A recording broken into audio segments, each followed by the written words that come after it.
Way to go. Keep it going. Good job, guys. All right, Paul. I see you. All right, Charlie. Finish on. Good call. Good job, guys.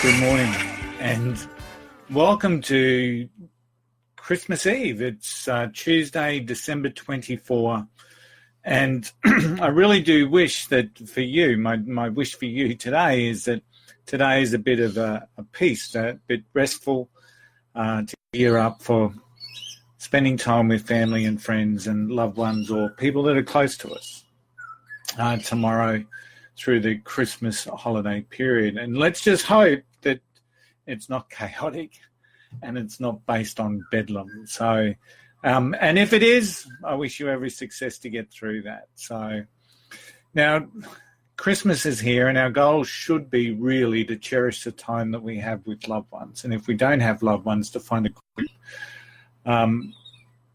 or to be with, at least be with people that you can enjoy spending your time. But if you are spending the Christmas period alone, I'm here. My thoughts are seriously with you all, and I hope that some Christmases can be a sad and lonely time for people. It may be the first Christmas that you have without a loved one. Maybe you lost a loved one during the course of the year. And my thoughts and my best wishes are obviously with you. So, but Christmas is also a really good time for us to sit back and reflect on where we are and who we are. So it's time to be spending with our loved ones, of course. It's time to be enjoying some time off and some relaxed time.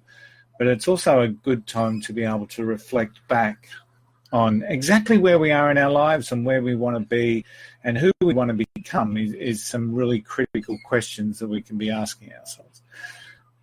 But before we go into that, right, so I went to Paul Kelly on Saturday night. Now, for those Australians, most people know Paul Kelly. So he's an Australian icon. He's what I would term as Australia's poet. He's written so many classic songs, but he played up here in Brisbane for the second year in a row on Gravy Day. Now, Gravy Day is this unofficial national day here in Australia, and it's based on one of the legendary songs that Paul Kelly wrote. It's called How to Make Gravy. It was released, I believe, back in like 1995. Yeah, I think 1995 it was released. So it's a Christmas song with a difference. So where else in Australia can you get a Christmas song that's written from a guy in jail lamenting the fact that he's not with his family at Christmas time and also concerned about who's going to make the gravy? So it's an absolute Australian classic, and it's spawned this unofficial Gravy Day because the lyrics of the song tells us that he's writing this letter home on the 21st of December. So 21st of December has become this unofficial Gravy Day. So it's really cool. But for the second year in a row, Brisbane was privileged to have Paul Kelly playing live. So it was really awesome. And as I said, he's Australia's poet. He's got a history of classic songs. And my personal history is like signposted with so many of his anthems. And I guess I'm just like one of many Australians. Many of his songs have special meanings. And one of the songs is a song called Before Too Long. Now, this was released, and I'm starting to show my age. This was released in 1986. And my first memory of this song was when I was over at with my good mate Scotty over at my mate Paul's place in Jindalee here in Brisbane. And Zach was incredibly excited about us listening to Before Too Long, the first release from Paul Kelly's album that he released with his band called The Colour Girls. I think the album was called Gossip. Yep. And that was my very first memory of that particular song. And most times when I hear that song, it takes me back to that initial excitement that Paul had. He was a Paul Kelly freak. And just loved his music, as we all did. But Paul was a step above us in in fan status, I suppose. But on Saturday night, it actually took a little bit of a new meaning for me. So Paul's playing live, and he starts playing Before Too Long. And one of the lines in Before Too Long comes from that Paul sings, that every dog must have its day and any dog can win. So, and I thought that was really interesting because it was the first time that those words sort of really grabbed me, right? And I actually said to myself, well, actually, no, they don't. Not every dog will have its day.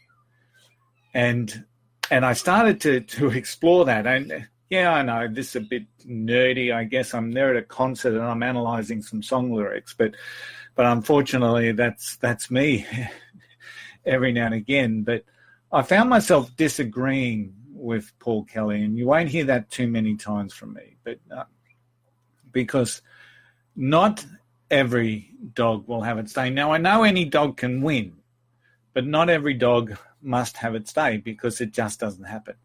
And because what that actually tells us is that we're revolving, or we're dealing with this concept of luck. And that at some stage in our lives that we all get lucky. And yes, luck plays a minor role in what it is that we're doing, but relying on luck to win is really not a strategy for success. So relying on luck to win is really not a strategy for success. Or we could look upon that saying as every dog must have its day. It's like an agreement with karma, right? So if someone else gets theirs, it means that we've had our day, which is not really a win for us either. So karma comes around, I'm sure it does, but every dog must have its day. Karma doesn't mean that you're having your day. All it means is that someone potentially from a karma perspective is having a worse day. Now, I've got a bit of a story that I could share about that, but in the interest of time that I won't. But ultimately, because there was a time in my career where a manager had a worse day than me, and a lot of people would say, well, Tony, there's your karma. And ultimately, yeah, it might have been some karma, but it didn't help me win. So every dog must have its day doesn't equate to karma, okay? Because ultimately, if you want to have your day, it means something great, something significant is happening within your life. So what this means. So if you want something great to happen within you, for you, and with your goals, to have your day means to build success. Now, what happens is every dog must have its day is not true, but a disciplined dog will have its day. The resilient dog will have its day. The dog with the daily behaviors and habits of success will have its day. Okay? Discipline, resilience, and daily habits and behaviors. If you want to be structured, if you want to be disciplined, if you want to be the structured, resilient, and structured, disciplined, and resilient dog, and you're preparing to have your day, you have a greater chance of having your day. But ultimately, you have to work at it. And that's why your pivotal year is really the program that can help you become that disciplined dog that you want to be. Disciplined dogs will have their day. And I know that to be true. So you'll see the link in the description of this Facebook Live or on the podcast and when it comes onto the podcast. And I'd really love to see you join up with your pivotal year. This is a 12-month program.